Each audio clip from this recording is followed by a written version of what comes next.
Hey guys, today I want to talk with you about a fantasy novel by Erin Morgenstern called The Night Circus.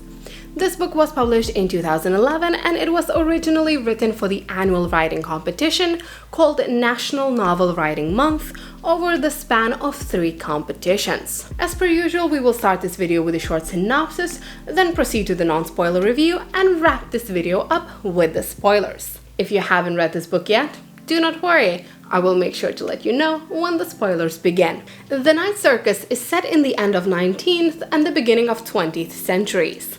The novel has a non-linear narrative, and to be honest with you, the story itself is not quite that easy to summarize into a synopsis. To put it very simply, however, the book followed 2 main storylines, one of them being about a young girl and a young boy who both are forced to study magic and consequently in time to participate in a game, a competition of sorts, where one of them will have to show their superior magical skills and overpower their opponent. And the other storyline being about the Night Circus itself, a mysterious and borderline magical place, a circus that appears out of nowhere without any prior notice, a circus that opens only after the sundown and closes at dawn, the Circus of Dreams. There are 3 things that I can say about Night Circus. This book is rather boring, very confusing, and at least in my eyes, definitely worth reading. Let me explain. We start the book with a short introduction to the circus itself, then we proceed to the introduction of our protagonists and the recruitment to the game I mentioned in the synopsis of the book, and then nothing really happens for like half of the book. You keep on reading, and the more you read, the more confused you get. Author constantly jumps through time. She keeps on introducing one new character after another, and at some point you just get so confused that you just want to get a proper linear timeline as well as a proper story that would just stick on following our main leads. The novel consists of so many little details, little stories, and you just can't wait for these stories to collide for all of it to start making sense. To put it simply, this wasn't the most thrilling book or adventure-packed one, but it was beautiful. It felt like a magical fairy tale. It felt like something you would want to retell to a child before they fall asleep. The thing that I probably enjoyed the most in this book is the portrayal of magic. The way author describes it to us is so detailed and so original that just for a moment while reading the book, you can believe that you're actually there and you actually get to see all that wonder. In addition, one of our main characters, Marco, is not born with any magical powers. Erin makes it clear that we are all surrounded by magic, but generally people tend to not believe in magic because they cannot understand it, because they cannot explain it with logic. And as a person who did not get an acceptance letter to Hogwarts when I turned 11, I gotta say that this idea that magic is not something you're born with, but something that you can learn to manipulate, made me irrationally happy. All in all, I didn't love this book, but I liked it a lot. It's a story that makes you think, that makes you feel. It's a book that stays with you for a while after you're done reading it. And it's not even the characters or the story itself that you can't forget, but rather that magical feeling. A feeling that you were just let in on a secret, that now you know something that only very few lucky ones are entitled to know. On that note, let's move to the spoiler review so we could talk a little bit more about the characters of this book. If you haven't read The Night Circus yet, but you feel like this is something that you would enjoy, now it's a great time for you to click off this video.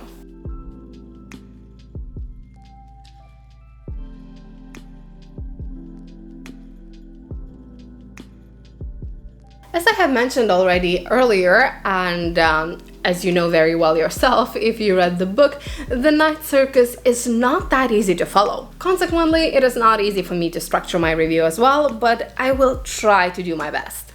So let's start by talking about the people who kickstarted the whole thing.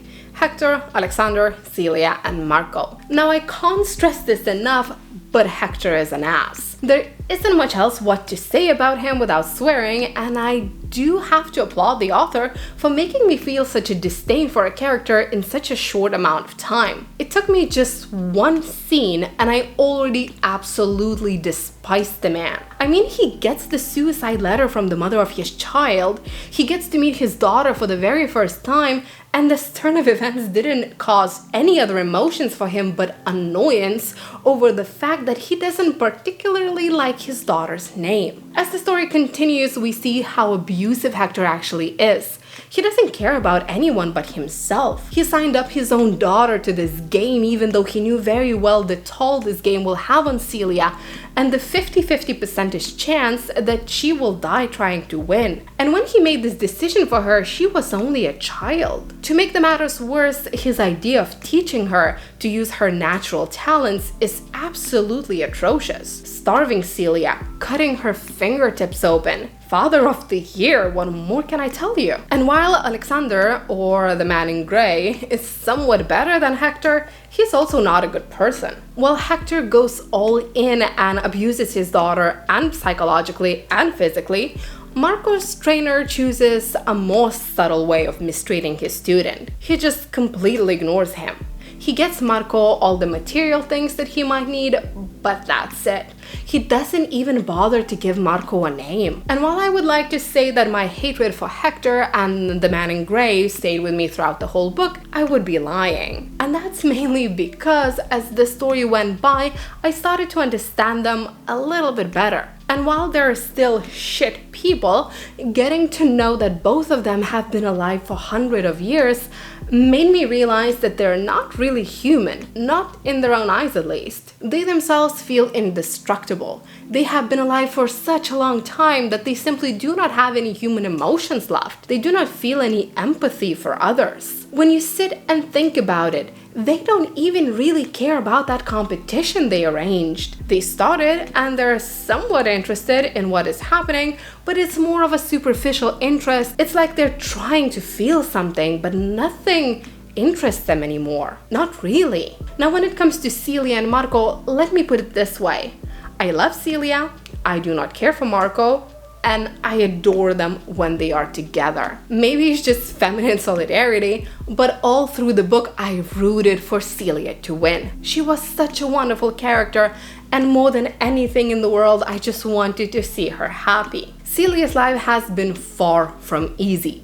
Her own mother decided that killing herself is a better way out of her misery than living for her daughter. To add to that, while still being a child, Celia was shipped off to a man she never met before, where she was abused on a regular basis, and even during the time she was living in the circus, we can see how lonely she really is. Yes, she gets along with others, but she is still alone until she gets to know about the real identity of Marco. And while she does seem to generally enjoy magic, she's constantly exhausted from the never-ending effort of keeping the circus functioning. And when it comes to Marco, he always felt a little bit off to me. I would dare to go as far as to say that if Marco would have not met Celia, he would have grown up to become the same type of man Hector is. Now hear me out.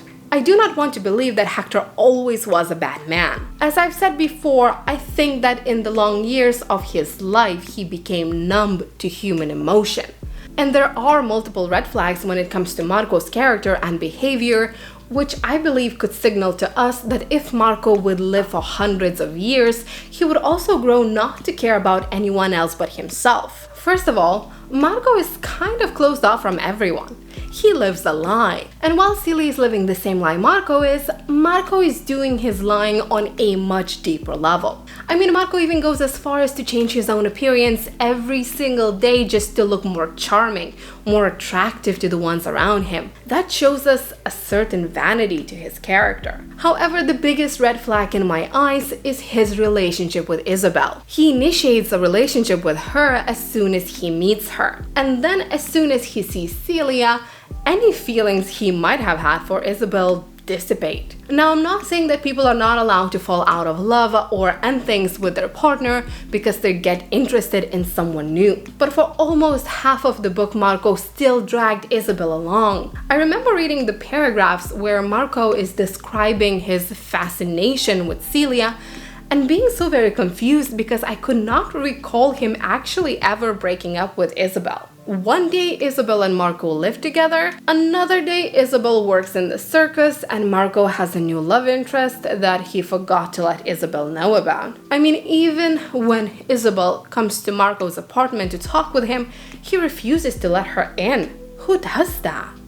Even Celia herself noted the similarities between Marco and her father. And for me, Marco's relationship with Isabel just mirrored Hector's relationship with Celia's mom. Both men enchanted women into loving them and then just dropped them when they got tired of them, leaving said woman to pick up the pieces. That being said, I loved Marco and Celia together, and as the competitors in this game, and as a couple. The chapter where Celia agrees to stay and have a drink with Marco is my favorite part of the whole book. That chapter is the first time when both of them get to actually openly show each other what they are capable of, and they match each other so perfectly. There's no stronger one, no leader, no follower.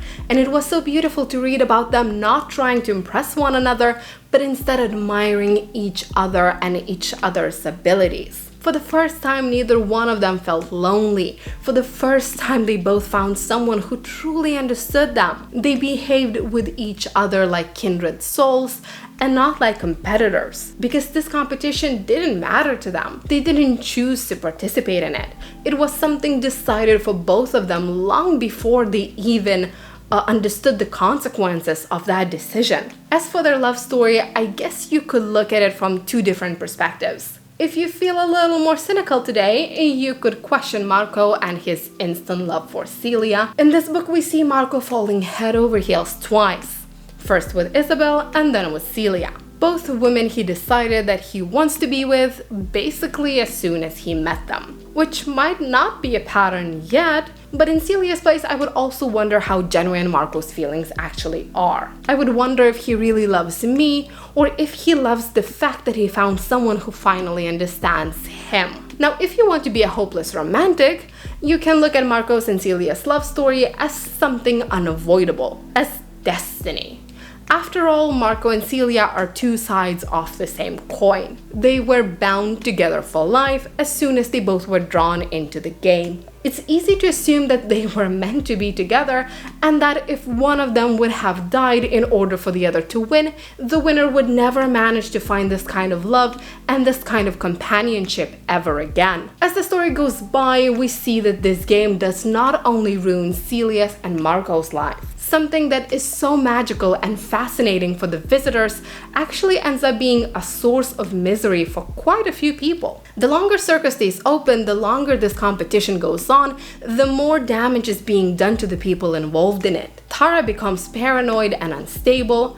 Lainey's life is forever stained with uncertainty of whether her sister's death was an accident or suicide. Chandresh becomes a borderline obsessed high-functioning alcoholic, and Frederick gets shot just because he ends up being in the wrong place at the wrong time. So yes, while overall the circus is wonderful and magical, we see that human brains are not capable of really dealing with the magic. People working for the circus, they're not getting old, they're not getting sick, and that leads them to slowly lose their minds. And in a similar way that the circus consumed people that work for it, it has also consumed the book. Sure, we were first introduced to Marco and Celia as our main characters, but soon enough we stopped actually following them. Yes, we learn about what they are doing once in a while, but mostly only in regards to what they're doing in circus. We get introduced with Bailey's, but practically all we learn about his life also only regards the night circus.